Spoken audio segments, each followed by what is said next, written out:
कृषक और वर्षा गोटे गाँ रे रहुथिले जणे गरीब कृषक। तांको नाम मधु।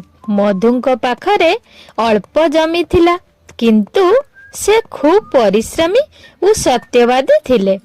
प्रतिदिन से सकाळ उठी खेत को जाई चाष करुथिले। गोटे वर्ष वर्षा हेला नाही, खेत शुष्क होईगला। गाँर लोके आशा हराइले, किंतु मधु आशा छाड़िले नाही। से भाबिले परिश्रम केबे व्यर्थ जाएनी। से नियमित भावे जमी सफा कले एवं बिहन पोतिले और भगवान को भरोसा कले। किछि दिन परे भल वर्षा हैला।